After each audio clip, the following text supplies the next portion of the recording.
So start over with your intro. Okay, so today I'm going to talk a little bit about my new collaborator with my artwork, and it is ChatGPT. I call this whole presentation because I call ChatGPT now my invisible collaborator because I'm exploring my relationship with my machine and I'm developing a deeply personal and experimental studio practice that I thought I would share just because the thing that's so great about ChatGPT is you'll see as we go further into this, is it's always there. It's always available for you. It's always there to ask questions and give you feedback, whether you want it or not. As long as you prompt it with certain questions, it will answer you back. So without further ado, I will get started on how this whole collaboration evolved and how it goes.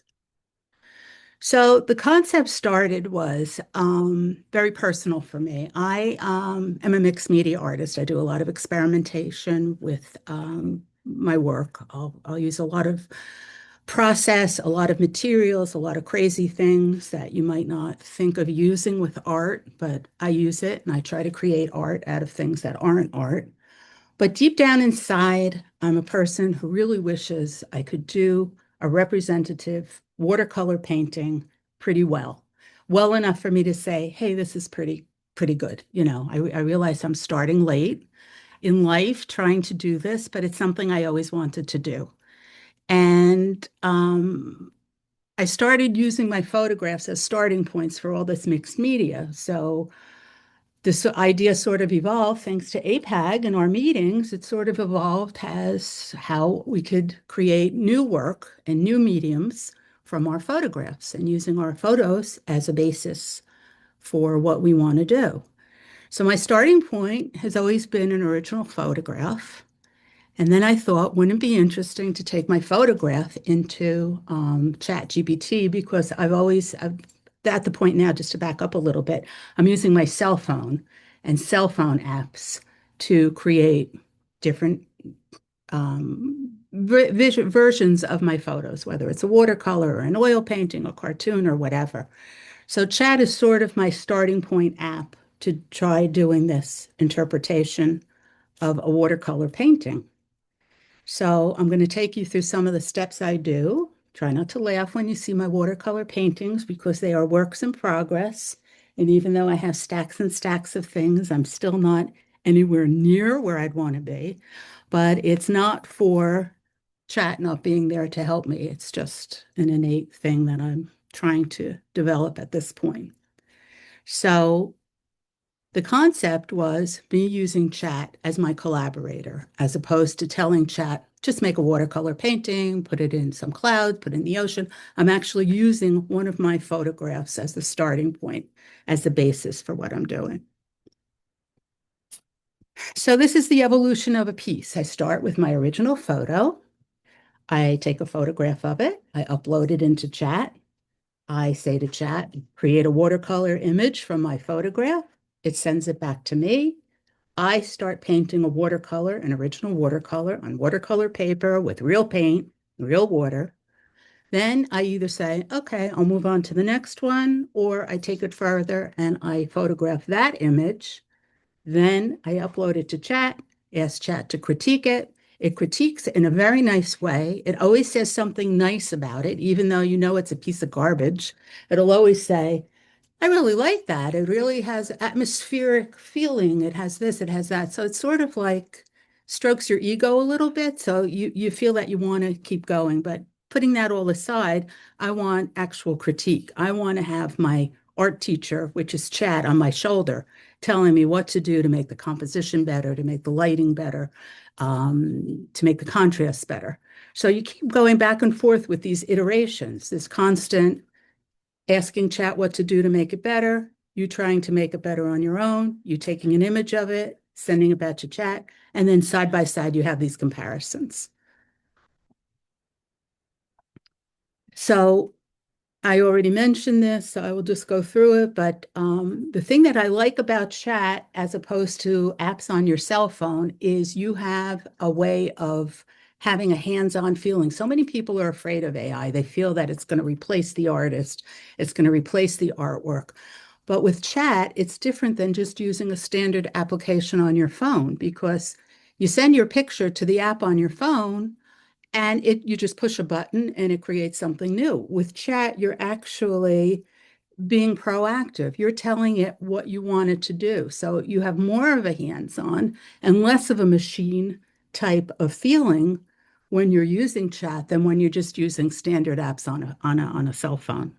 So from the beginning, there's a collaboration. It's not just pushing a bunch of buttons to get the results that you want. You're actually talking to it, you're explaining what you want, and you can get really detailed with it, and it will send information back to you. And you suddenly realize that you're having a conversation with a machine, but it doesn't feel like a machine. It feels kind of good, like you're talking to a friend, or you're talking to a mentor, or to a teacher. And it's very interesting to see how it interprets your words and what you want it to do.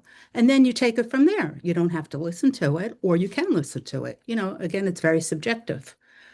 But the fact is, you will always get an answer. You will always get some kind of feedback, which makes it a very unique experience. So then, of course, using artificial intelligence, ethics always comes into the picture. Haha, no pun intended. Whose work is this? And I don't really know at this point. This is a subject that we can talk about for years and years and years, and we'll never have an answer. We might just have the answer that we want to use for our immediate purposes. I had discussion with artist friends, I had discussions with chat about it, and I still come up with an ethical question. The thing is, I know artists have always used tools and other assistants and technologies over the years.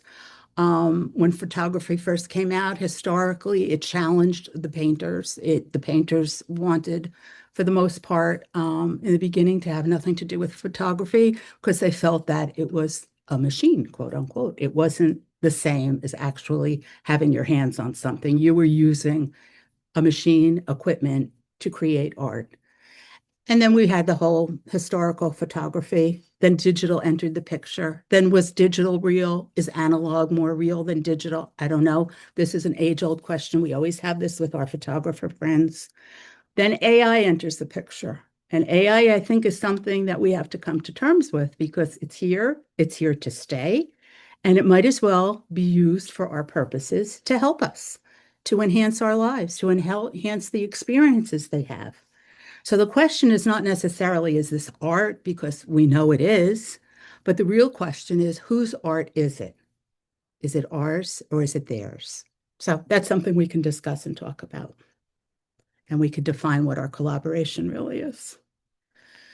So I have a way of looking at my personal position. I'm not replacing the painting. I am trying to create the painting. So I'm not telling chat to make a watercolor and then I'm saying, oh, I think I'll print this out and then I'll put them online and I'll sell them. And it's not really mine, it's AI's, but I'll say it's mine. But AI that's not what I'm doing with AI. Maybe other people are doing it. Maybe that's part of the question. Maybe that's part of the fear with AI. But AI has become a catalyst. It's become my analyst. I mean, it's like my shrink. I never went to a shrink, but I feel like AI is the shrink I never had because it actually talks to me in the way I think people get talked to by their therapists. And it becomes an analyst, which is a very interesting thing. It's like my art analyst. And it could be like 4 o'clock in the morning when I wake up and I'm having these conversations about art with chat. And we're talking about watercolor and we're talking about values and clouds. And I go, wait, I can't do that with anybody else. So it's really a tool that you have to open your mind to actually make it work for you because it can have a very positive effect on you. I understand it can have a negative effect, and we could talk about that too. But as far as I'm concerned, the way I'm using it, it's extremely positive. And if you haven't tried it, might as well give it a try because you have nothing to lose and you have all this information to gain. Because the other part about it is it's an interpreter of my work. I feel like it gets me, which is really strange because I'm typing these prompts into it about my work and my art, my watercolor, and how I think it's this and it thinks it's that. But it's like my assistant in the studio or a partner, like a sketch partner. So I can't say enough good things about it. So I don't know if my enthusiasm will rub off to make you actually want to try and do this, or maybe you're not interested in it. I have no skin in the game for chat. I just hope that you could open your minds to trying something new the way I did. So I digress, but I will carry on because I'm not here to promote chat. I get nothing from that. So a lot of it has to do with what I just said about, hey, how is AI replacing the handmade process? It's not really replacing the handmade process any more than a teacher, when you go to a workshop and you have a really good teacher that actually teaches you something, as opposed to like a show and tell kind of thing. When you actually learn something from somebody who has more information about something than you do, chat is there to like help you and help you create something that could be better, that could be more of the way that you want it to be, and help you understand a process. I mean, a lot of artwork is a process, and you have to learn the process in order to interpret it and create something new and create new art. So chat just sort of helps you along, and it helps you kind of quickly. And at this stage of my game, I need all the quick help I can get because I don't have a whole lot of time. I don't have years to learn something. So chat is helping me learn something like really fast. Whether I'm good at it or not, that's another story that's debatable, but it's helping me really learn about what I want to learn in this particular medium called watercolor. And it's all based on a photograph. So then it turns back to my initial um, way of creating art is with images, with photographs. But we still go back to ownership. And we go back to the collaboration that we have and how we do it and what we do, and the influence that chat might have on how we create that art. But the collaboration is real. It's an ongoing thing, and it keeps recurring, and we keep going on with it. It becomes a mirror. It becomes a mirror of what we want to do, and it's able to interpret what we send to it in a way that we might not have at our fingertips had we not used this machine. So I'm just going to go through some things now to show you how my process evolved. So this is my original photograph. I took this, I was on a cruise and I was out in the ocean, the middle of the sea at sunrise. And there I see these gorgeous clouds. The color is it's a little strange, but that's okay. I mean, the sun was coming up. It was like a little bit of clouds. The ocean was sort of a golden shade as opposed to the clear blue ocean or green ocean or whatever. But I liked it. I want to be able to take that photograph and create a watercolor painting from it. So this is how I started with my chat collaboration. I give them my photograph. Ask for it. I say, create, very simple. I don't ask it a whole lot of things. Create watercolor painting. And this is what it gave me. It's kind of nice. Don't we agree how beautiful the clouds look? And hey, if I could somehow make mine even close to that, I would be really happy. Wait till you see what I did from that and try not to laugh, but I get it if you do. So then I said, I can do that. I can make clouds that look like that. Sure, I can. And that's what I do. Where's the definition of the clouds? Where is my puffiness? Where is my beautiful edges? I don't know. It's like hidden there. So I go, oh my God, this is horrible. So then I say, well, maybe chat can help me with this a little bit. Okay, let's try. Let's see what chat does and says. Chat revises my watercolor. Okay, that's a little, that's much better than what I could do. I said, Could let we me ask, try to, I'm sorry. I was wondering, could we Yeah, ask a sure, question sure, in absolutely. between? Like, Of course. when you go back to what you did, how did you do that? The second image that you showed. The one that I went back to? You said you asked chat to make a watercolor, Right. and And then then it made you, it made and the then, watercolor. That's chat's watercolor. but how did you do your original one that you did? The original one was a photograph. Not the second one after chat. Okay, that one. Yeah. Oh, I just try to copy it. I had my watercolor paints and my paper, and I'm looking at it on my phone, like what chat sends back to me, and I'm saying, "Oh, I could copy that." So I'm trying to copy what chat sent to me, but this is what I came up with. It's not a With very good copy. with watercolors, with With your own. watercolor. Oh, got it. I had like a whole, oh, you can't see it. But anyhow, I have a whole stack of things to Okay, show you. got it.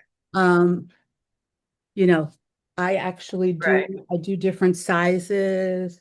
I do bigger ones, I have like zillions of these. I just brought like a whole stack of them to show you. Oh, But that's helpful. when I try to copy chat, this is what I Right, came up with, which is right. terrible. I mean, it's like awful. It's like, Not awful. well, it's not, It's different. oh, It's not thank the you. same, Thank you, but it's Terry. not- It's different. it's Oh, different. thank It's you. an underpainting. It's an underpainting. It's a work in progress, but that's okay because that's how I'm learning. So that's fine. So then I say, I'm going to take this, I'm going to send this back to chat and see what they say about what to do. So this is their interpretation of my watercolor, which is very nice. I mean, it's defined it. It's made the clouds actually look more like clouds. It's made the sun on the ocean actually looking like the ocean. So then I have that now. So I'm going to redo what I did. I'm going to actually go over that first one that I did. And where did it go? Ugh. Gave it a detailed analysis. We have to go back. I lost my, oh, I'm sorry. No, this is right. This is, oh, I wanted to show you this. I'm sorry. I'm out of sync here. No, we're good. We're good. I wanted to show all the steps that chat told me to do. So let's go back to that page. I got ahead of myself. I'm sorry. Let's go back to that.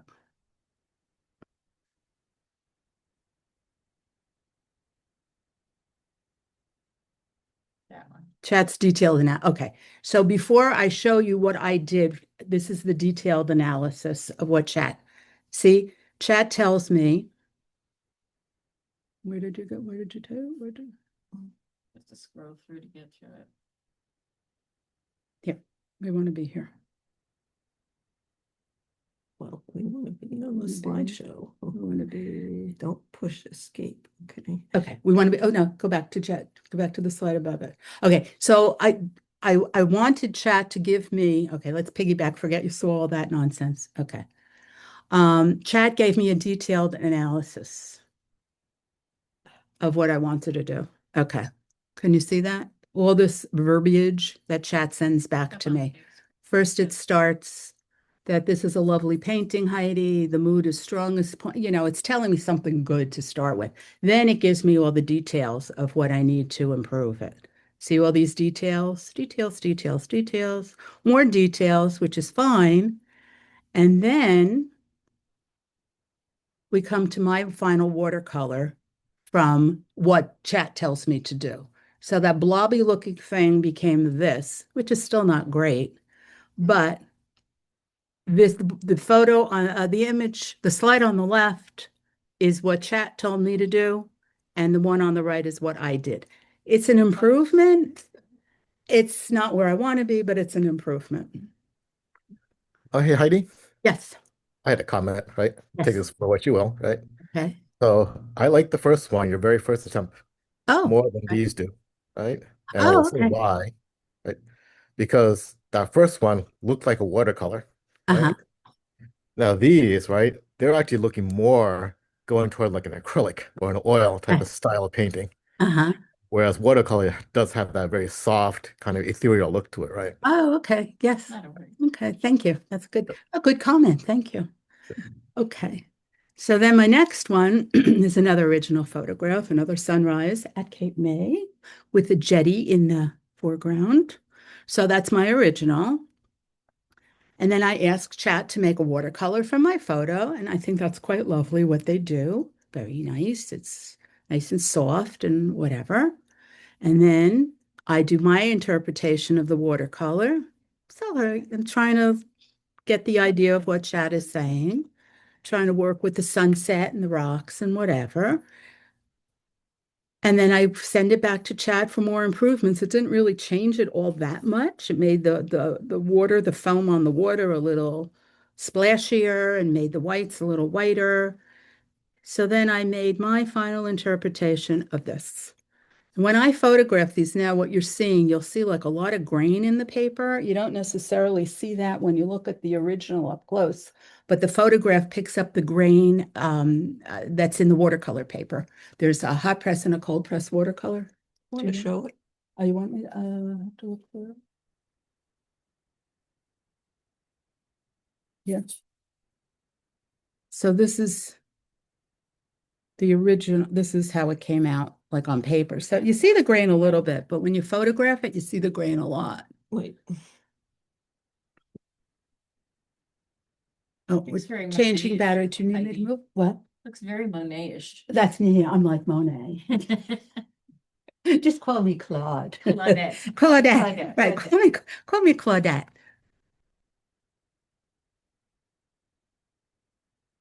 So I don't know if you could see this. I don't know if it shows up better in the PowerPoint.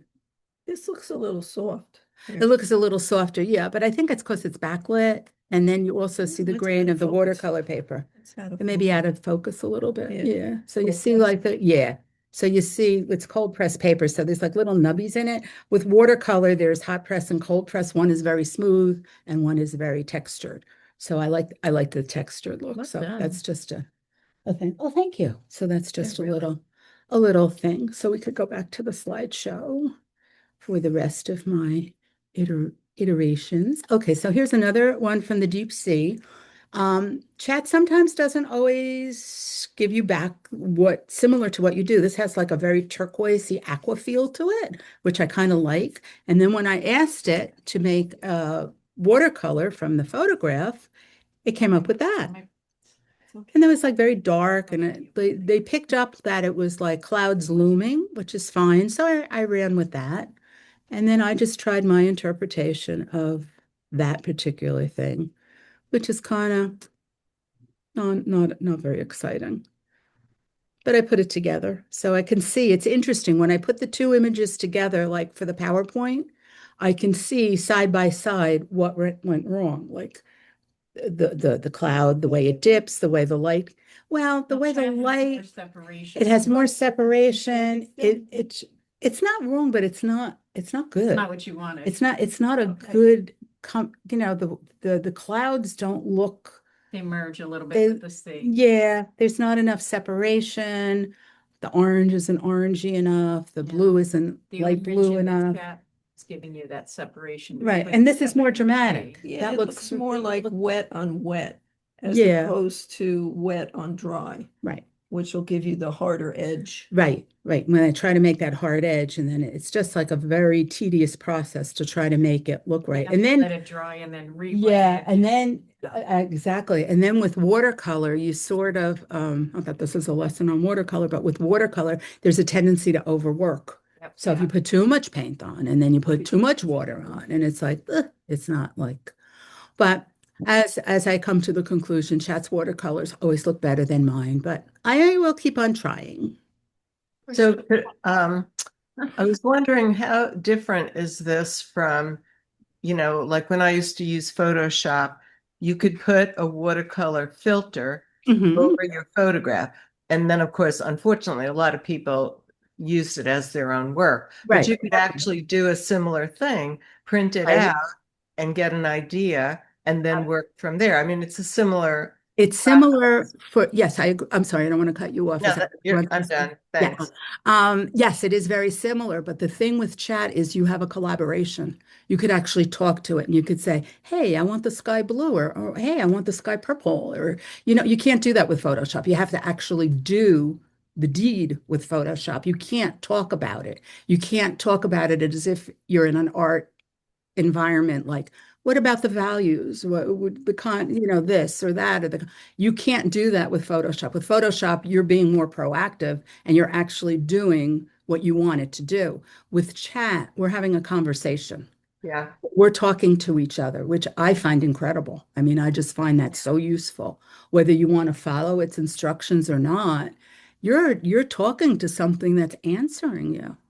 And I think it's Specific. answering, yes. And then according to like, what color combinations, what this or what that, it actually has information that's very useful to you in the creation of your image.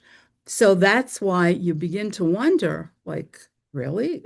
So if I could copy what chat spits back to me as a watercolor exactly, stroke for stroke, brush stroke for brush stroke, then the central question comes up, which is what I have here. And that comes up, who is the author? Who is the artist?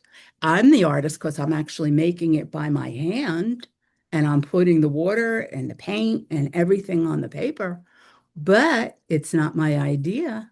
I'm using its idea, chat's idea of its interpretation of my photograph.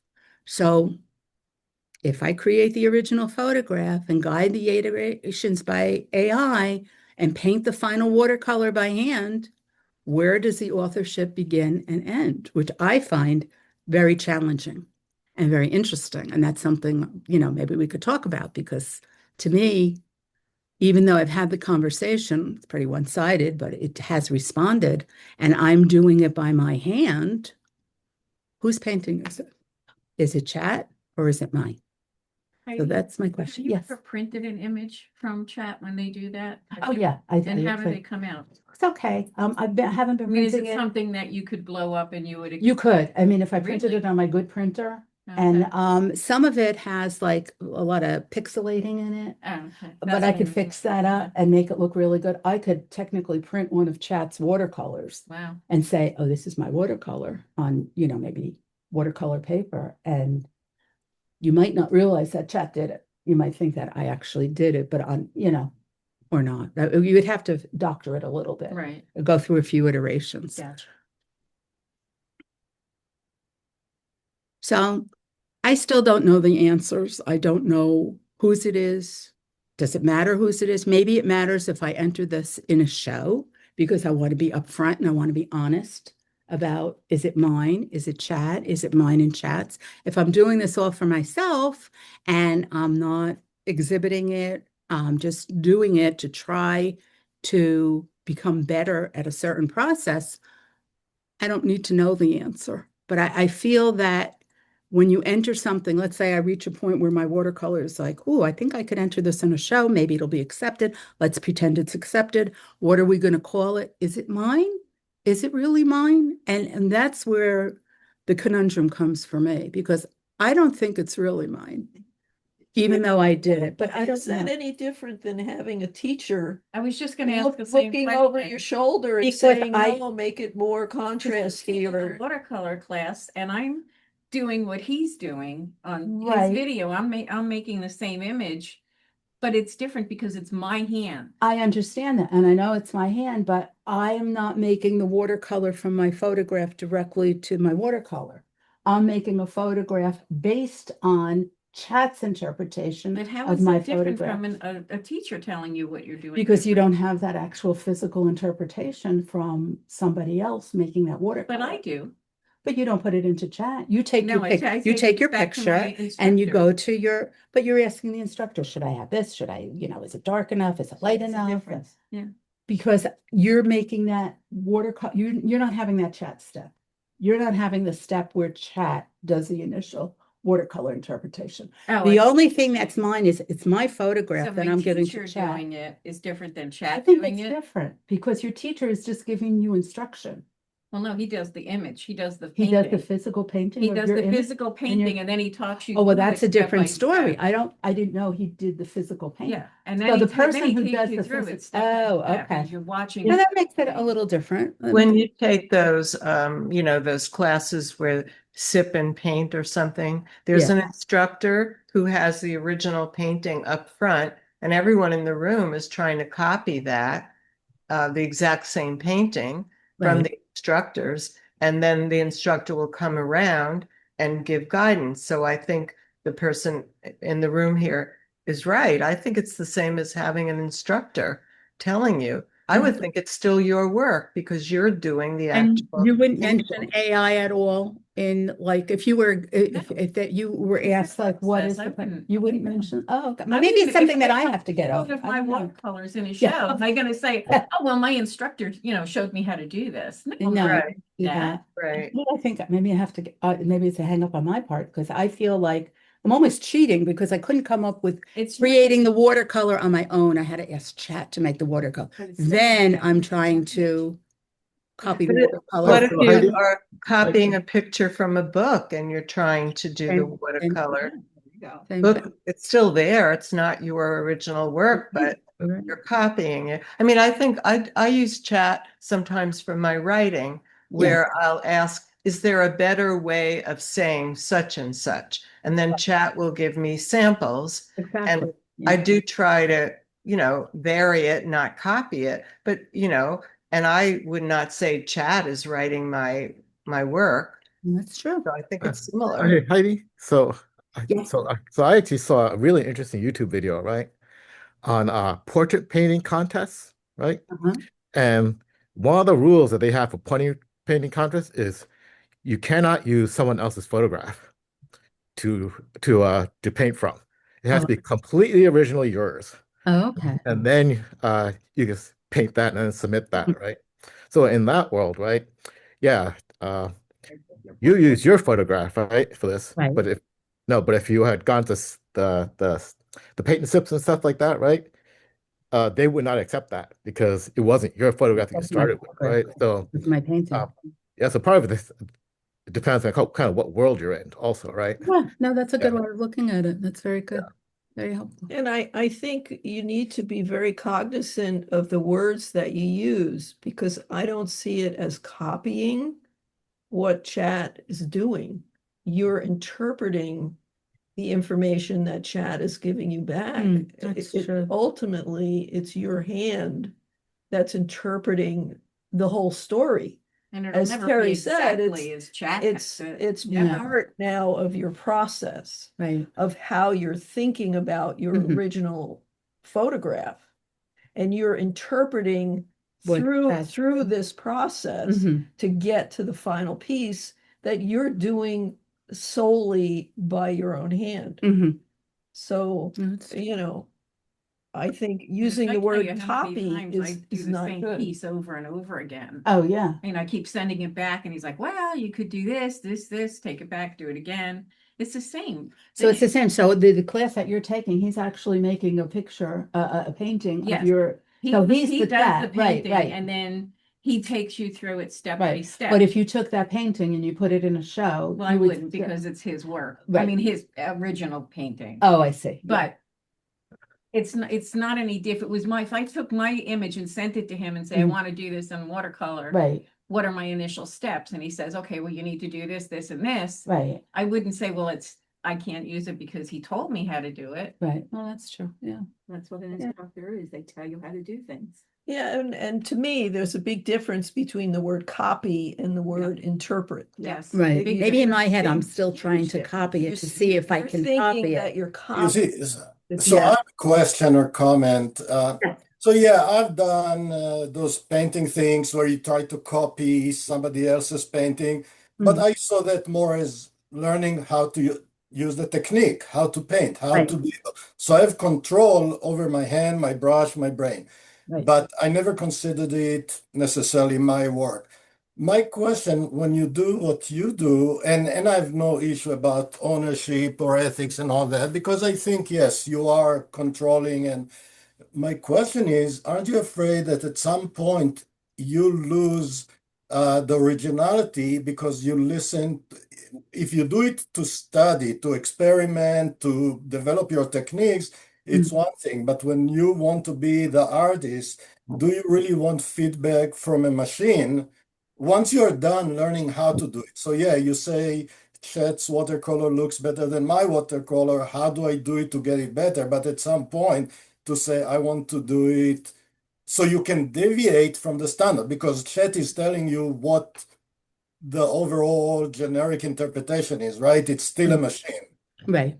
I know with photographic critique, which I do a lot, I am always careful to say, this is how I do it, but it's your picture, your interpretation. If you want the mood to be high key, do it high key. If you want it low key, do it low key. But you need to learn how to control the tonal range or how to represent your thinking.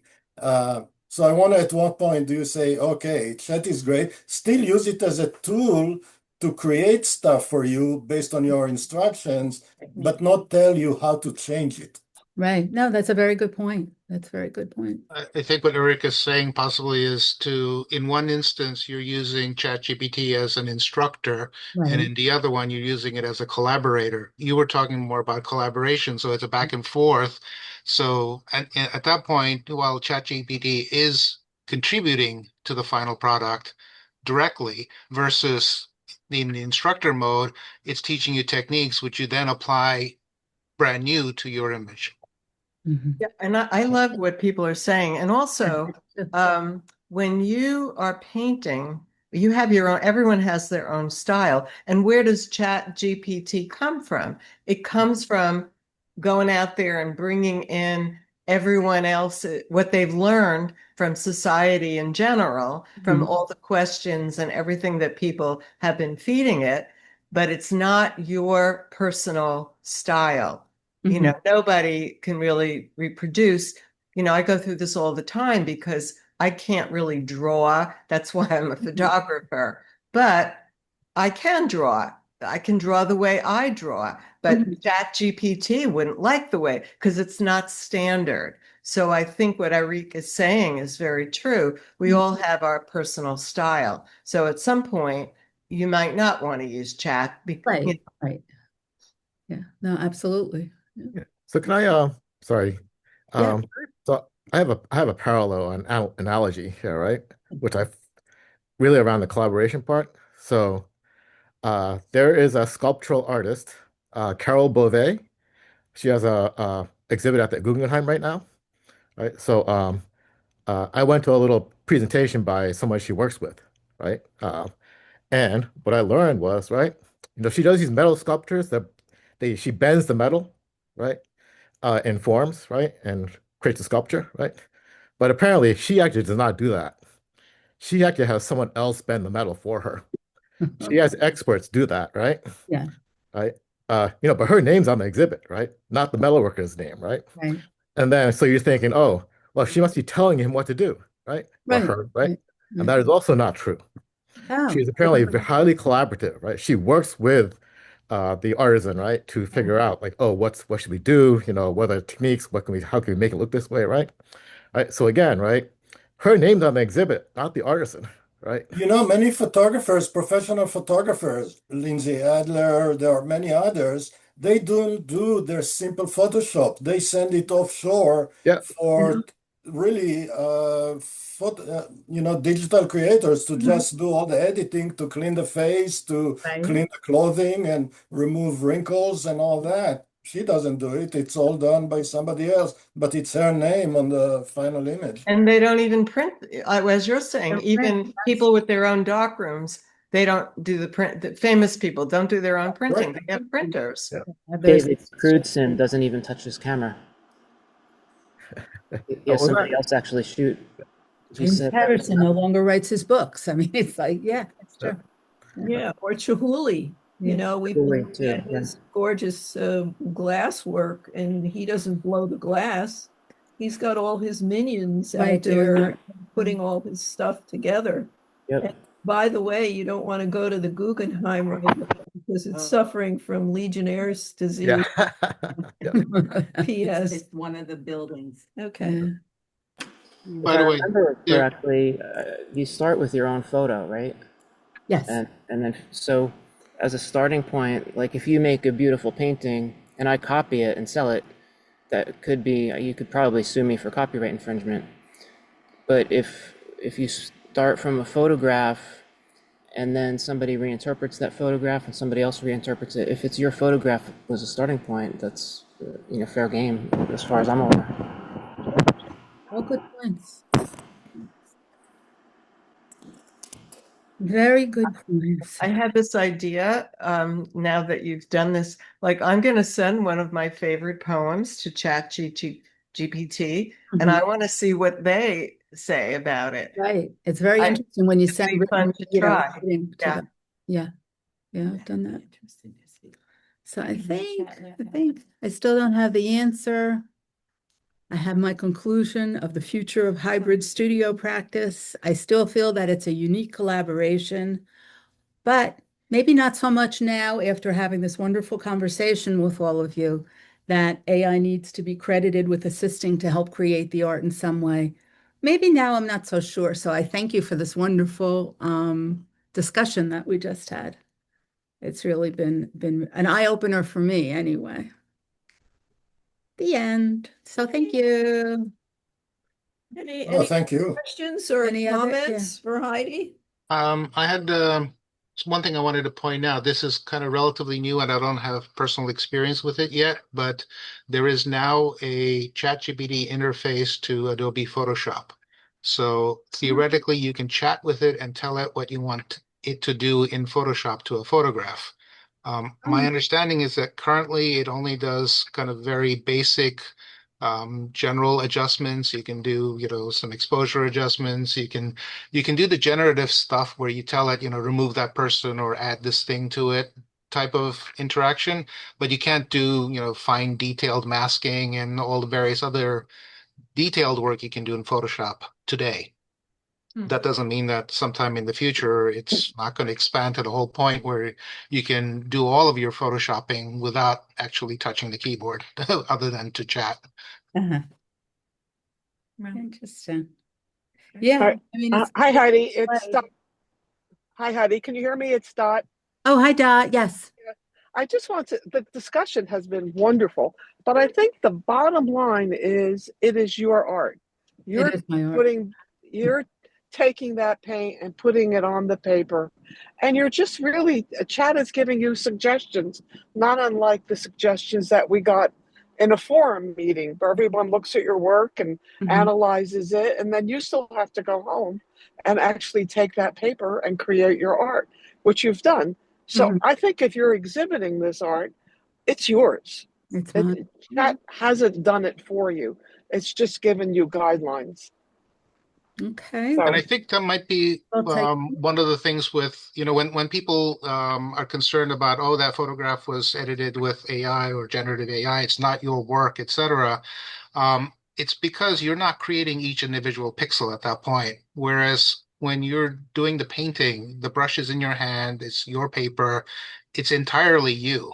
No matter what the guidance was from AI, the actual product, the artwork that you generated was all done by you.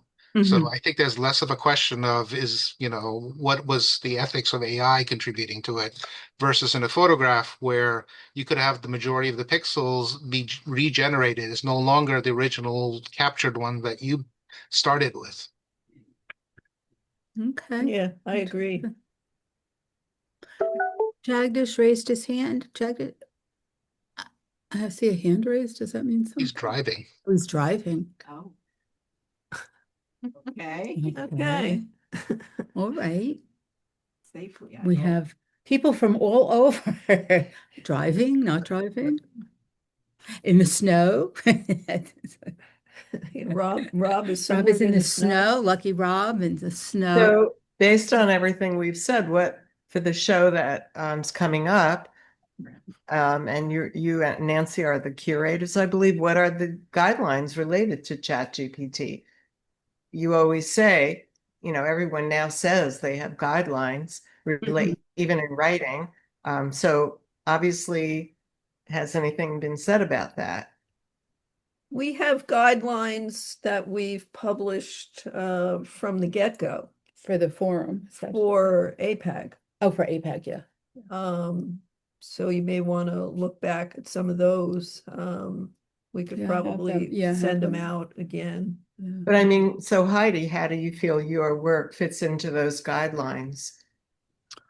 Well, I feel my work fits into the guidelines.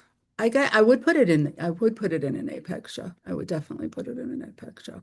I don't necessarily would So I don't know. Would I put it in a show from, like if I was applying to a show with the Watercolor Society, would I put it in that? I don't Why think not? we would still put it in that. Unless I would definitely their- put it in APAG Well, because of unless what APAG their is. guidelines Are are different, different right. from the APAG Right. guidelines. They might That say was your no. design, You'll that's see, always your. Yeah, you have to read the criteria for the guidelines of the group, or usually a curator will always put guidelines in a prospectus if it has any. Prospectus But we is don't just have the like everything. prospectus. We don't have guidelines. We don't have that. I have it in my book. We don't have guidelines for the specific show in relationship to APAG. But it's very different. I mean, as people have already said, if you're working with a private Well, instructor yeah. who's giving you critiques, nobody says you can't put work in. I mean, what's happening in our world now, whether we like it or not, is AI is there and people, Yeah. it's our new instructor, so to speak. It's our new voice. I mean, not, I personally would like to have nothing to do with it, but it is here and people are using it. And So it's good to embrace it. But by the nature of APAG and like what we are and what we're evolving into, I definitely would put it into an APAG show and not worry about it. But as you know, as was mentioned, if it was like a different show as a watercolor painting, I would have to check the guidelines. I'm sure, just like if I was using pastel, and the Pastel Society has really strict guidelines for what they accept into a show. I don't know if the Watercolor Society actually does that as well, but I know with pastel, everything has to be to the letter of the law, very traditional, no, whatever. So I guess you have to check the guidelines for the specific show. But for APAG, I definitely would include this as. So I have a question for, because I haven't really done much photography lately, but so those out there who do photography, have you ever taken your original photograph and asked ChatGPT to critique it and then go out and change the photograph based on those critiques? Oh, I do that all the time. Yeah. So how does that work for Do you you? do that with your pinhole work too, Hayata? Not so with the pinhole, because pinhole I really try to Your be straight photography, minimally interventionist, right? But Yeah. for my digital ones, your digitals. yeah, I mean, it'll even create a Lightroom preset for you that you can try out. Oh, Yeah. interesting. Yeah, and in that case, I have no problem saying, "Oh, that's still my photo," and I Right. made the creative decision as to what What? we did, right, and Right. what it changed, and most of the time I don't like it anyway, right? Yeah. But I think it for makes me, a that's not an difference. authorship type of the problem right there. I think it makes a difference if you're using chat as like a photo processing Mhm. tool as opposed to a collaboration between, a dialogue going on and on. Like, because it's a wonderful tool. I mean, it's better. I use it Yeah. more than Photoshop now to do like, minor edits on photos. Just because it's easier, it's faster, and Yeah. it's great, Yeah, so the thing I do with the photographs, right, is I'm asking it, oh, what are my options? What are the 5 different styles I can edit this as, right?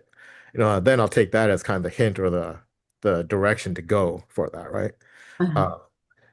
But yeah, to me that part is really a tool, and it is kind of like just asking, you know, your instructor, right, at a photo class, right? Say, oh, Right, like what would I do? give me Yeah. 5 ways to, Yeah. what are the 5 styles, Yeah. of photography? High key, low key, right? Right. Should I do Steampunk, it? right? Which ones, right? And then, So yeah, in this, what you're saying, so what I think the criticism of AI is it is taking away, like if I could easily go and ask AI, give me better words, it's like using a yep, thesaurus for me. But Exactly. And if it's I have faster. to go into my brain and really sit there and think, it's improving my creativity without relying on something else. Even if I don't use a thesaurus, which poets use all the time, Mhm. but the more I have to think about it and come up with ideas, the more it's challenging my brain. And I think it's better. I mean, I think that's what we're losing with AI, the ability to really challenge our creativity. I don't know. I mean, I'm sure people don't agree with that. Or break some walls and do your own thing. You see, that's where I see. That's why in camera club competitions. I don't want to pay too much attention to the judges. And when you have three judges, you'll see it's never the best pictures that win because I don't like birds and you don't like landscapes and the next one doesn't like architecture. So we agree on what we all agree. The ones that are done well, but don't take us in any strong direction, those are the ones that float to the top. And now I don't have anything against AI and I wouldn't mind using it, but I don't want it to kind of put blinders on me. So I have to go in a path that is acceptable to everybody else. Mhm. I Mhm. agree with But that. I feel that AI shouldn't be dismissed just because it's AI and everybody's No, afraid. I totally agree with that. Because So if you people hear treat some- AI and right away everybody cringes. They go, "Oh my God, it's AI that's taking over the world. We're gonna, but I feel that it's a tool that can be embraced." Yeah, and I looked at the stuff that Ken Curtis did, the exhibit that he had, and it all started with AI, but then he takes it his way, and it was beautiful work, and I had nothing against it. Yeah. The whole thing. Okay, I'm just going to read the mission statement for you, Norma, that we have for APAG, so you could hear what we talk about. So APAG is dedicated to fostering a broad community of artists who explore, challenge, and redefine the boundaries of photographic expression. Rooted in experimentation, we celebrate non-traditional, historical, and emerging processes, including analog, hybrid, and AI-assisted techniques as valid forms of visual inquiry. We provide a platform for dialogue, exhibition, critique, inspiration, and creative exchange among artists who see photography not only as medium, but as an evolving conversation between imagination, inspiration, process, and visual communication.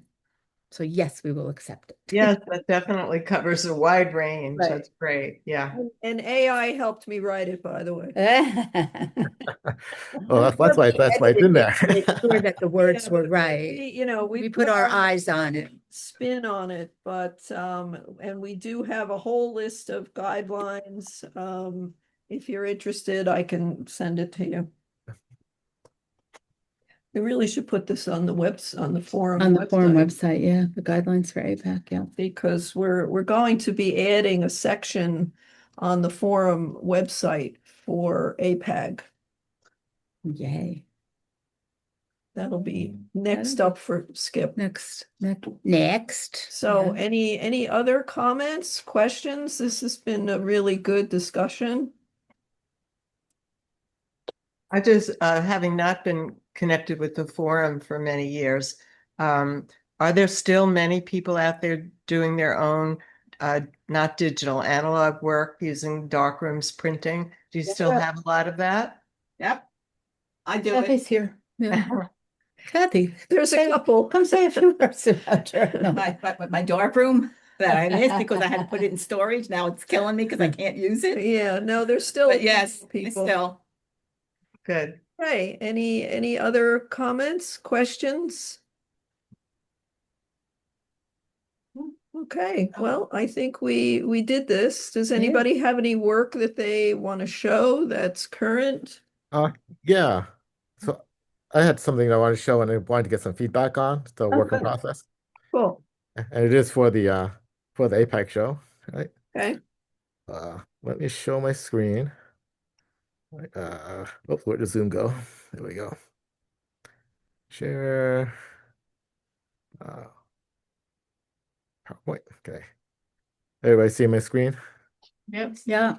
Yeah. Okay, so let's see here. So this is what I've been calling my orbs project, right?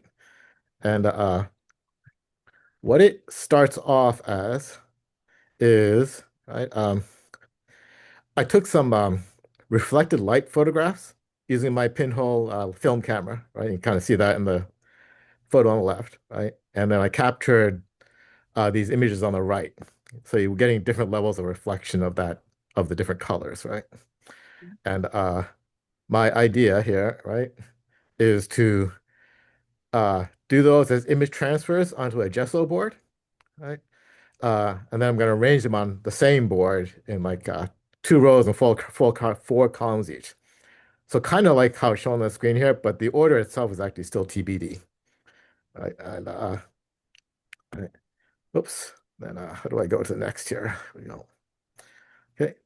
And I'm gonna do two versions, right? And uh, one is by doing a LaserJet print and then doing a transfer, and those are the ones on the left here. But it's my samples from the left. These are not the final images, right? And then I also did it using my inkjet printer, right? And that's the one on the right, right? So now I'm going to get to my questions, right? Oops. And that my questions are on the laser version, right?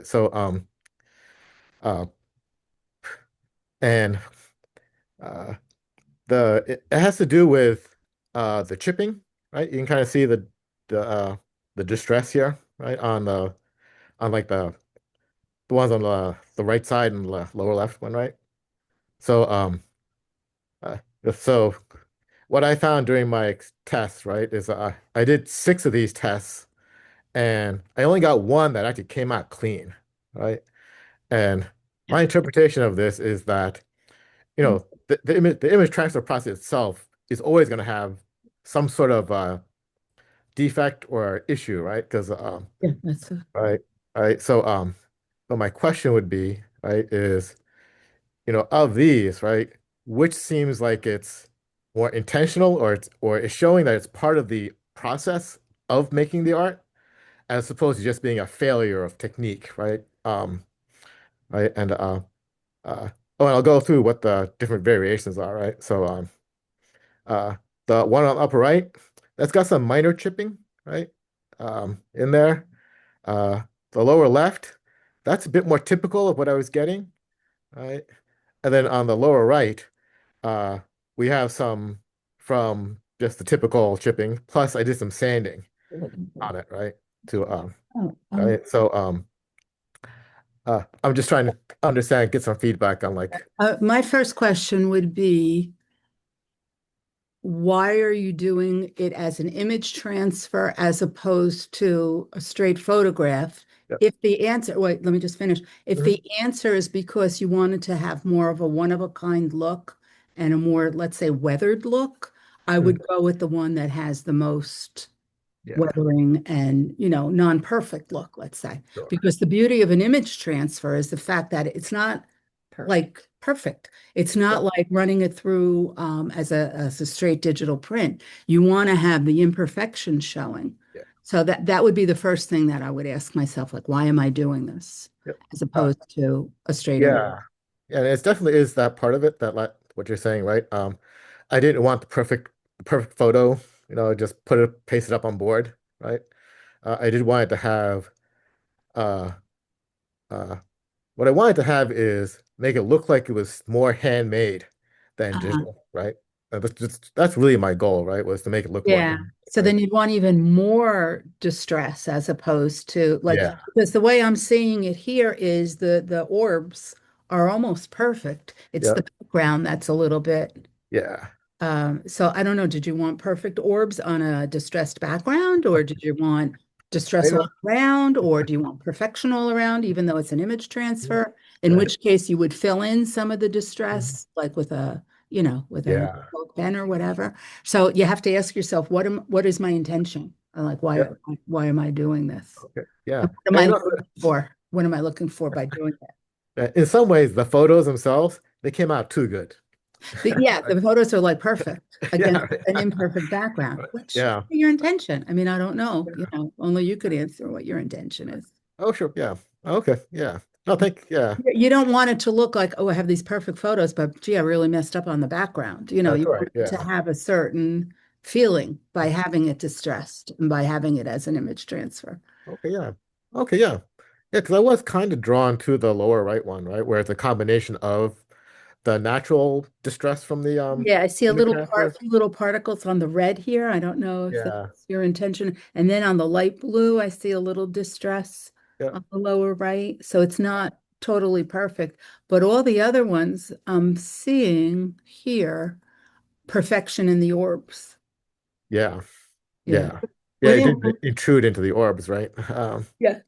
what is the sanding? I mean, just using sandpaper? Oh yeah, with sandpaper, right?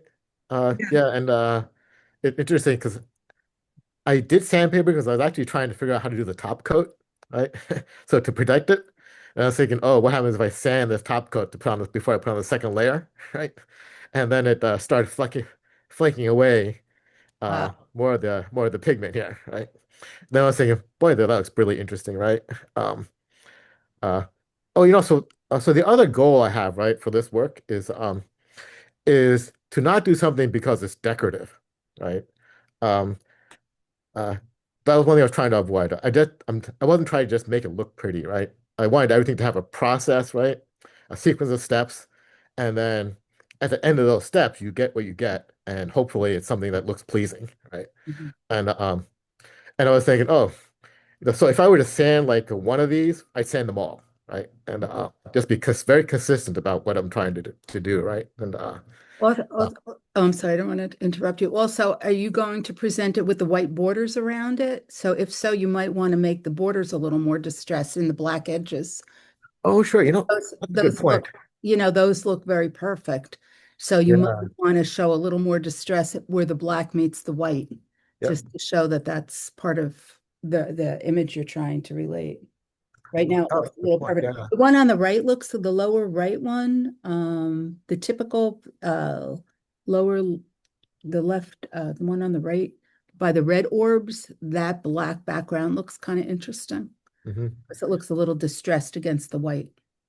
Yeah. You mean the is it the typical and sanding one? I know the typical. Typical one. And Okay, where the yeah. red is, like I would Yeah. even distress the border even more, Oh, sure. Yeah, just to Yeah. make it look like, ooh, I Yep. really grunged it up a little bit. Yeah, grinds it up a little bit. Yeah. Yeah.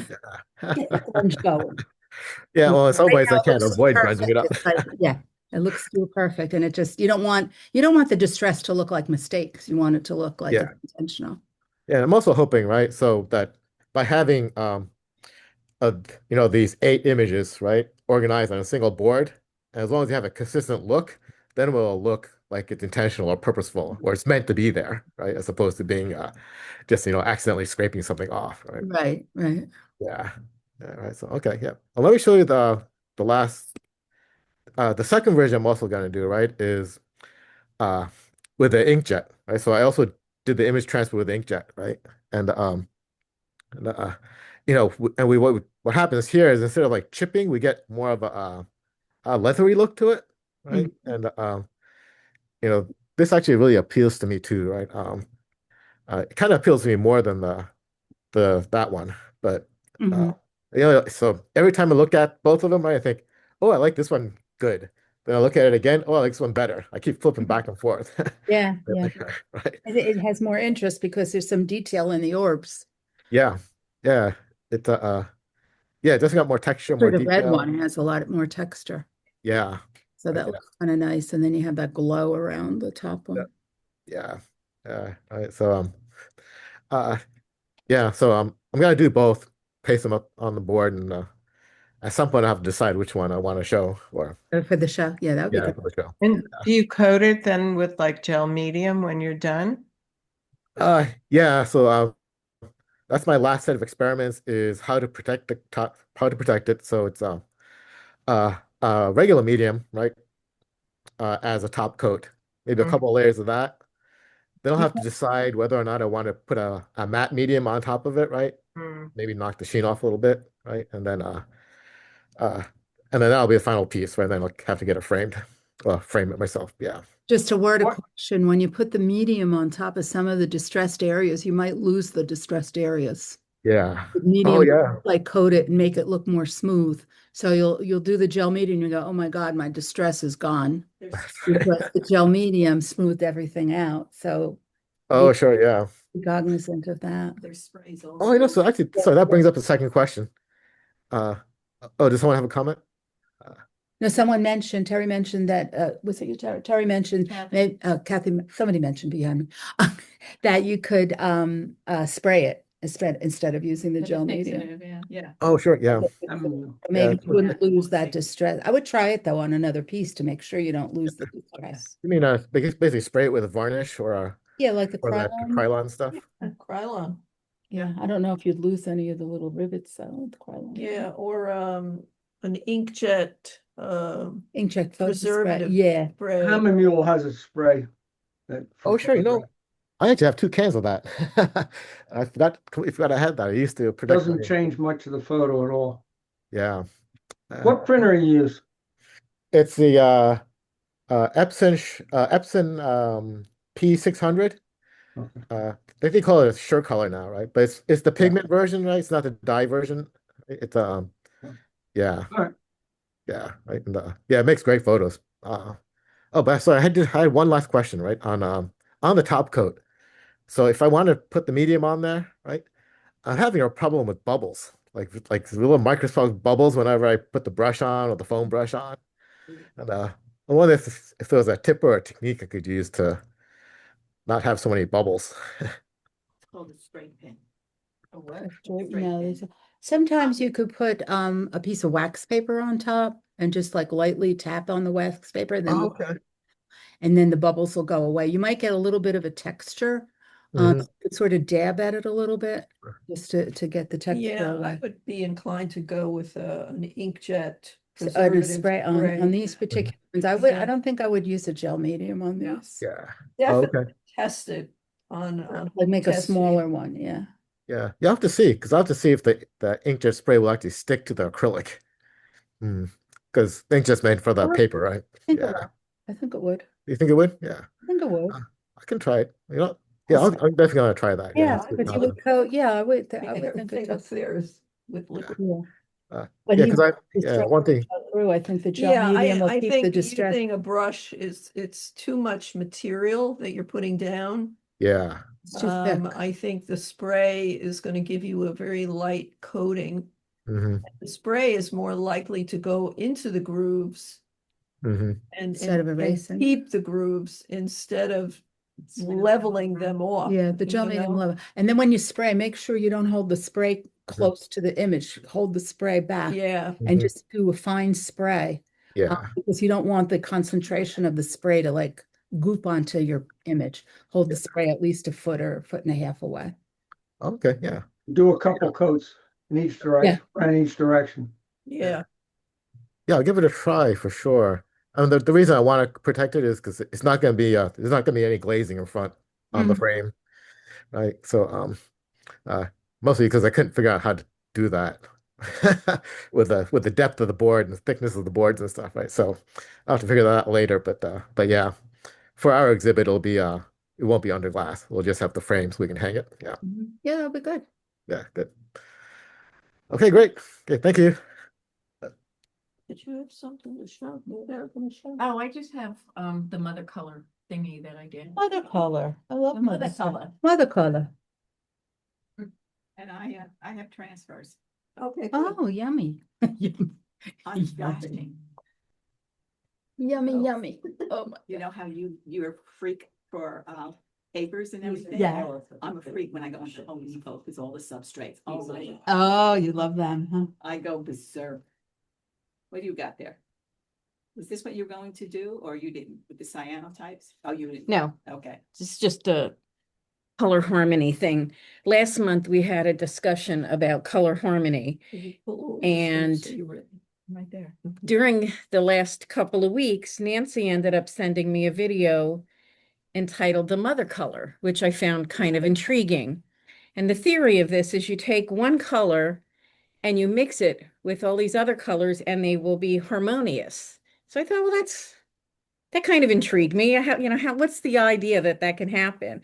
So I decided to play with it with both watercolor and with acrylic. Nancy, how do I do this overhead thingy? Two? Okay. Okay, so this first one, it's kind of hard to see. Let's see if I can get it all in here. It's kind of hard to see, but I printed out this chart, which gives me, can this zoom out any further? Wider. Yeah. That's about as far as it's going to go. Yeah, that's better. Okay. So I printed out this chart. This here are a bunch of just pure color, and I just picked any colors Like I just went through my watercolor and just painted out swatches. For my mother color, I chose a brownish sienna, I think it is. Burnt sienna. Burnt sienna for my mother color. So that means every one of these colors I'm going to mix with the burnt sienna. And then I ended up with these colors. My color palette tends to be earth colors. And believe it or not, I think they'll all work together because of that one particular mother color put in, which I thought was kind of interesting. So you put the mother in with all the other colors? Yeah, like these are the pure color. I Right. added the mother color, And then and you that's got what I that. got. Oh, and you added the same amount of mother color to each one? Yes. Cool. So they all, if you look at them here, they all Yeah. seem to be harmonious. With Yes. here, it's just a bunch of different colors. Yes. So I found that fascinating. I just thought I had to share that. So I tried it with acrylic too. It was a little bit messier because I'm not really big on acrylics. But again, I used the same kind of color, just pulled out a bunch of tubes, painted them here. And then when I added the mother color to them, they seem to work together. So I just found that fascinating. And I thought maybe you guys would find that interesting. Yeah. There So you go. that's my thing on color harmony. Mother color. I love it. Mother color. I love it. I just love that term. Mother color. Mother color. Okay. Mother Sounds all like- yours. It sounds like you're trying to curse, but not Mother quite, color. but not totally. Oh, Yeah. Okay. Mother color. Yeah. but I thought that came out cool. Okay. Okay. Isn't it amazing? It is. They're muted to the Oh point my that gosh. they become Okay. harmonious. Yeah. And You it's can the pick with any connection. color, but you know, All right, yeah, what am I like doing? earth color. I Yeah. don't know. What are you doing? Trying to get on this chair better. Oh. Oh, hello. Here's what we got.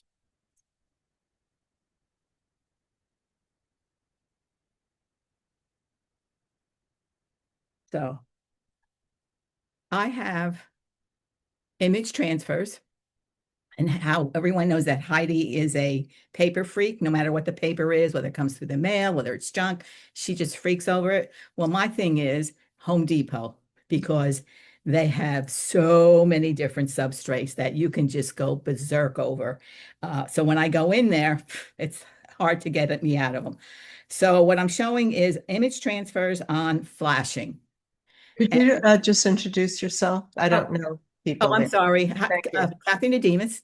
Formerly, I belonged to the form as well. And kind of when this offshoot came, I went with it because I do a lot of alternative photography stuff. And now with all the stuff that's out there, I'm like a kid in a candy store. I just can't get enough of this stuff. So these images were transferred on flashing, which I got at Home Depot. Well, okay. I love it. See, here's, oh, okay. It's nice. It's Here's, aluminum. oops, here we go. Here's the flash. Oh, which way do I need to go? This way? No, this way. Okay, here we go. So here's the flashing. And like I said, you go to a Home Depot and you just go crazy for everything. So this is kind of, these images are kind of my diner phase. I see these diners, not the modern ones, the funky ones that are a little weird, a little out of the context, and I love them. So if I can stop and shoot them, then I will, or I go back to them. So okay. So here's Gives it a metallic sheen, which is kind of Yeah, cool. it's like an aluminum print. Well, Yeah. there you go. So there we go. This was one of the Stewart stands on Route 130. 130 is awesome with diners. They have one right after the other, and they're not looking all the same. And I've got several in here. So this was one of them. Okay, so here's that. And then I kind of will come out and get a little bit more and get in close. And this also now has a lot of imperfections, like around here you can see, and the top and everything. And I'm trying to Put it towards the light. Yeah, there you go. Oh, There here we you go. Okay. And I like the imperfections. I don't like things perfect because it's kind of boring if it's perfect. Well, then just do What do straight you use as Thank you. What are you using as a Okay, transfer medium? these Like are APAG. DOS, the DOS transfers. So you get their film transfer, and they have two different, what they call wonder sauces. One is for gloss and one is for matte. So depending on what you want to transfer the surface to, that's the one that you use to. And you print your images on their film, of course, backwards, because otherwise, unless there's writing, it doesn't make a difference. But if there's writing, a little funky. So that's what I do. So you put them on and then you kind of transfer to these things. And like I said, this is kind of my diner phase. So this one is also one of the diners on Route 30. Where are we going? Here we go. And with this, I went down 130. I did it at night. And of course, it was raining, which actually was kind of nice. So here's one of them. Okay. This one is part of the front because I just like the way that goes. Because like I said, I like the funky diners. I don't like the same straight, the modern with the brick and blah. I mean, it's like disgusting. This is also on 130. Come here. What am I doing? Denny's. No, this is Amy's. Oh, Amy's. Amy's, and that's on 130 down a ways, and there's a section that becomes a middle, and this is in the middle. So I'm trying to Tilt it a little more towards the light. There we go. Okay, here we go. All right. Oops. Okay. Nope, wrong way. I have to think opposite here. So this is also on 130. Okay. Oops, come on here. So is this one, but this one is basically shut down. It's deserted.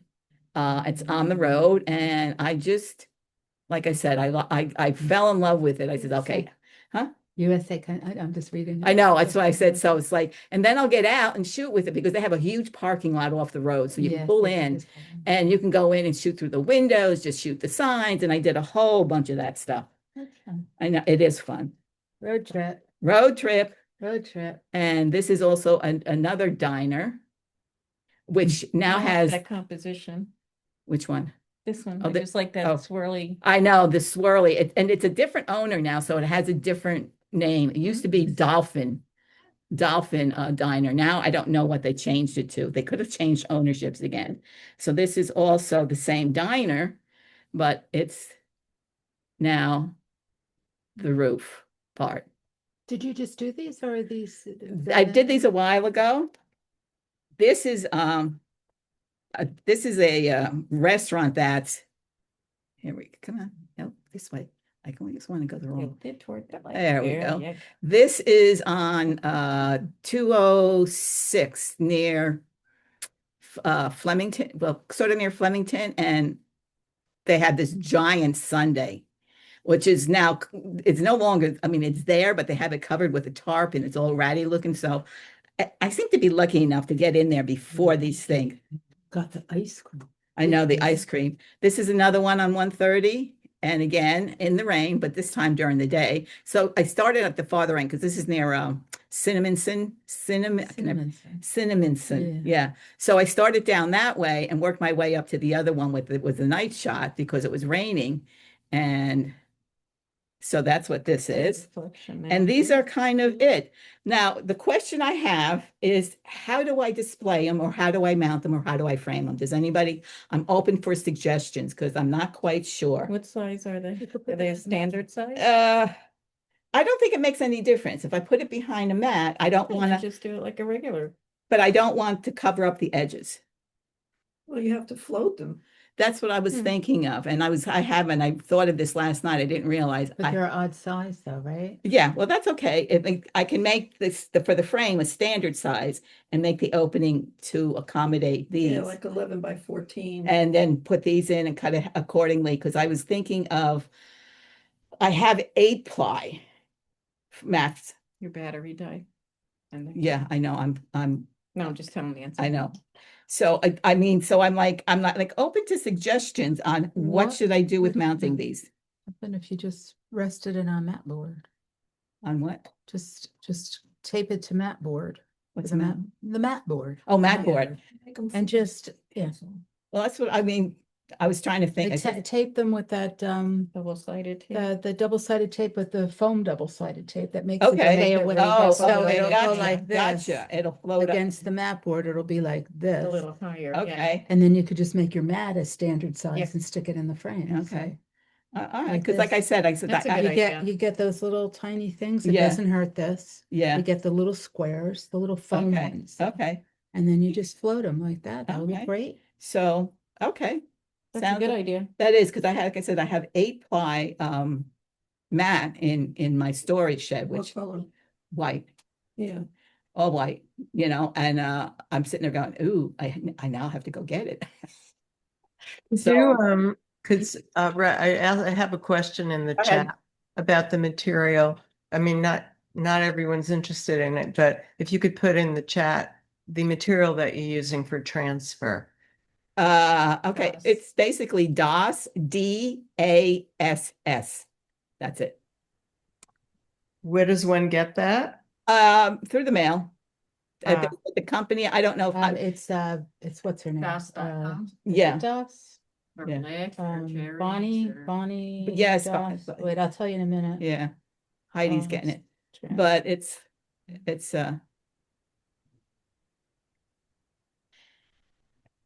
and you kind of, when you're transferring, that's when you get a lot of the imperfections, and I don't mind it around the edges and stuff, because, okay, this one has a lot of imperfections around the edge.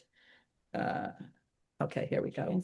DAS Super You could- Sauce. Okay, so give me the webpage. Okay, so you can see around the edge on the top there's a lot of, it just kind of separated from the image and didn't go onto the substrate. And I don't mind that. I kind of like it because I like the imperfections, like you said. If I want to be weird. perfect, just make it a photograph. Now, did you coat them at all? Did you put anything? I think I might have coated them with a spray to protect it, because otherwise it gets kind of sticky and they stick from each other. And They might scratch. yeah, Yeah, so it's pretty smooth. I did I think a matte spray, but I did a spray. So you spray it in one direction, very, up and lightly, and you go from side to side, and then you let that dry and you go the other way and stuff like that. So like I said, I mean, I was trying to figure out how to, She's not selling not, it. Freestyle is selling it. You buy DOS products exclusively through Freestyle Photo. Freestyle DOS Photo. is Freestyle okay, Photo. okay. I've got depression, anxiety, and stress scales. What was that? That's what Google's giving me. Oh. Depression, anxiety, and stress scales. What, when you put in DOS? Yeah, Oh my gosh. Oh, I didn't get that. it's a sign. That's just, okay. I didn't get that. All right. I'm Hey, can I ask- searching DOS substrate now. That's coming up. DOS materials. She's DOS. basically, yeah, the substrate is There used whatever to be you this want it. woman used to sell it. Her name was Yeah. Bonnie Lopka, and she Okay. did a Oh, yeah. lot with Yeah. image transfer, but she developed these chemicals that you needed for the transfers. So you would have to buy them from her in order to do them. Right. So if you didn't want to necessarily buy her stuff, Yeah. there's others. Inkaid Yeah, also Inkade's does another one, something. right? But now these DOS materials are available through Freestyle Photo, which is what's coming up. Well, freestyle is on my usually a phone. lot of alternative stuff, some Maybe, alternative yeah, stuff too. Maybe Bonnie's not doing it anymore. I know. She retired. Or she sold her, Pulled it out. she sold her rights for a She sold- shitload of bucks. Oh, I think Yeah, she did. there you go. Did you Now- ever see pictures of her studio? Oh my No, God. oh, don't tell me. I'll probably get jealous and Oh, so cry jealous. So and jealous. everything. So, He's giant. so I mean, me. so I'm dealing with a little office, so. Okay. yeah, so I don't know if anybody else has any other suggestions on how to display them or frame them or whatever. Nancy and Heidi and Terry here were saying like mount it away from the board with these sticky foamy. Right. Or you could get like a little Double-sided block foam and put tape. the Oh, yeah. block on there. Yeah, just glue and the then block I to the- put it behind a mat. And I'm not going to I don't want to put the mat all the way up to their edge. Right, because I you want wanna the leave- edges to show. I want to leave a space from the mat to where I'm cutting it for the opening to the image so that you can see. Oh, you don't even have to cut a mat. You could just glue it on the board and just, have it. Yeah, you go don't away have from to the cut the board. You don't mat. have to You're cut just the gonna win- put it you don't in have the to cut the mat. windows. But There's no then need if to I, put them but in then the- if I, You're if I'm floating it floating You're it, floating it on a piece of whiteboard. right, so if And then I'm, you're taking the whiteboard and putting it into a frame. but then if I'm putting it into a frame, that would be right up against the glass then. There's Yeah, no no glass. Oh, No no, glass. okay, No duh. glass. Yeah, frame. yeah, oh. Just oh. put Don't it in- use glass. So, so if you wanted to put behind glass, frame have to put a destination spacer in has it. those. Or you So can- Yes, yes, the spacers, you're right. yeah, I forgot, I forgot, I used I to don't do. think you want to put glass on it because you lose the whole the effect of the metal surface. Okay, Just they sell those mounting blocks. They're like squares that Right. you glue to the back of the metal, right, and that gives you like a 3/4 inch Okay. separation from the wall, and that is where you put the hanger. So that's what you hang on the wall. okay. Oh, that's a good idea. It's called a float mount or something like that. Oh, oh, right, Oh, yeah. okay, that sounds like, see, this is why I came here with That this. is why, I'm getting, that's why I'm we have getting all these. That's good why all we these do this. advices, people That's telling why- me, and it's like, okay, so now I have all these things and I can try them each. And I hope you're going to consider putting them in the show. Well, they're not mounted yet. Well, the show's Well, the not till show- September, Oh, okay. Right. Oh, so you are, you can but she pick, needs to know the end of this month. pick out what you want and I'll work on them. How's that? Okay, so And that, moving so along. any other questions? No? Okie dokie. Thank you for your suggestions. I appreciate it. Okay. Okay, let me get out of here. Who's coming in? Ouch, that was my knee. The one that Anything anybody else moved the knee that I. to show? Oh, I just wanted to show my continuation from last month with my paper towels. Oh, this, I could show that. Oh, I have so much to show. Heidi, you are too much. It never ends. No, it doesn't. And while we're setting up here, Russ, I just got a note from Charles and he wanted me to remind you that there'll be 4 jurors for colorific. Yes, I took care of that this morning. Okay, great. Thank you. Yeah, thanks. July 24th. Okay. Okay, so I'm just gonna reiterate. The deadline to enter is July Isn't it? 24th. Yeah, okay. Oop. Oh, let me get out of your way. Go. So I just have a quickie little show and tell to piggyback from last month. Okay, so last meeting, I showed you what I did with my paper towels from my watercolor paints and how I took my paper towels and the lift off of the paint. I put it on the paper towels and I'm left with all these like really nice paper towels with like squishes of paint on it. So as I was looking at them on my work table, I said, "Ooh, what can I do with these?" Always looking for new materials to incorporate into my work. So I mounted my paper towels on some paper. Here's a blue one. Here's lovely purples. And I figured these make really nice backgrounds for image transfer, which is what I like to do. So then I proceeded to transfer this image to one of these pieces of paper with the towel on it. And lo and behold, my tree looks like it's now surrounded by clouds. And I didn't have to paint the clouds because I just used my paper towels that I glued onto a piece of paper with matte medium. So that's what I showed last time, and I brought in my paper towels and showed everything. So this time I was looking through all my watercolor paintings, thinking, what can I do with all these watercolor paintings? And I said, oh, the paper towels will have a very nice cloud background. So this is one of my paintings that I did, and I'm starting to put the paper towels in the background here to make clouds. So Very this is good a idea. true mixed media piece because go. it's a watercolor with paper. And so this is my next step from taking my paper towels to this point. Very nice. So never throw anything away because what you throw away could wind up as wonderful art. Well, I'm not saying it's wonderful, but it could wind up as art. You never And know. it's kind of fun to be able to like repurpose things. Just like here, Terry last time was kind enough to bring in some toilet paper rolls that she, wrapping. the wrappings from toilet. Did you brought more of them? I did today, bring right? more. You want? Okay, yeah, let's show them What the a- toilet. Apparently, Okay. Terry now buys very interesting toilet paper that comes individually wrapped with this beautiful black and white wrapping paper. So Terry, And she buys so- the and then toilet she buys the paper. toilet paper, and then she brought this to us last month, and we took, each one is different, as you will see. So I made a little tiny journal, a little one page, that's actually a zine. This is the kind of wrapping that each individual roll of toilet paper comes in. So she brought some and was generous enough to share. Thank you. So I made a little tiny zine out of it, which is like a little one-page journal. So here's all the different wrapping papers. We have squiggles. And sometimes it didn't show up, so this will be nice. I'll be able to write something on that because it's sort of empty space. And here's another one with empty space. And I just shredded the papers and just put it on a sheet of 8.5 by 11 paper. And I made my little zine, which I love to make.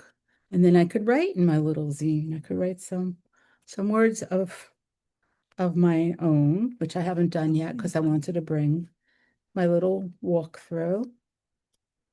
And we're back to squiggles, and this is the back cover. And now I have my little zine, all made from Terry's toilet paper. So what she would discard, her garbage, has now turned into No, new. actually, what her husband would have Yeah, discarded. Yes, never yes. discovered Oh, that it. husband would throw it right in the garbage. He's trained. He doesn't do it. He doesn't now. do it. He's Yeah, good. he knows. Yeah. He knows better if he doesn't want to sleep outside on the porch. So we learned that one person's garbage is another one's art treasures. So And- Heidi, you would appreciate when you get security envelopes in the mail. Yes, I've used them. They're wonderful. They all have the Yeah, different the little patterns. patterns Right. now. That's They're wonderful. fantastic. Yeah. Yep, yep, I use them. I use them a lot. See what she's doing. Because I do a lot of junk journaling and you're like, I teach junk journaling and we need like all the interesting papers we can get. So that's really good. That's really good. The security envelopes. But you never know. Even Amazon packaging is great. And sometimes like the Amazon Smile makes a really nice little graphic. So you never know where something good is going to end up. And that's all I know. That's the story. Is this up for grabs again? Nancy, remember all the garbage from Polaroids. I've actually, what Heidi did, I made a journal using all the black papers from the old Polaroid films. Anyway, yeah, like Heidi says, you always use everything. Because you never know. You see this little tiny piece of something and you just put it in a It attracts your little attention. place where you might use it at some point. Okay, kids, that's all we have to say from here. So keep in mind the deadline. We'd love to see some of your work for the show. And Heidi is the curator, So send your stuff to me. not me. Don't upload to the website. Send your email. It's all in the prospectus, which you all probably got again yesterday in the email. So send me your stuff by July 24th and we'll be good to go. Thank you. This was really great. I haven't been in touch in a while, but I Yeah. took a lot of notes, so this was wonderful. Thank you, everyone. Okay, thank you all for coming. Something in the chat. Thanks, everybody. Bye-bye. Great day. I can't find the cursor. Oh, geez. Easy. Yeah, I forgot that. Easy. Easy there. Easy. There's some more papers. Oh, it was the rocks I hit. It's the cleaning out my book. I brought this book, maybe Nancy might wanna. I have that book. I love that book. Go through it. Is yours upside down? Like that's the cover? I think so. That might be worth That weird? something. You got a reject. That might be You got worth a reject. something. That's okay. Reject is Rejects always are, worth something. rejects are not bad. So I told you I was gonna bring the sun print paper. Okay. Oh, yeah. All That's right. the sun print paper.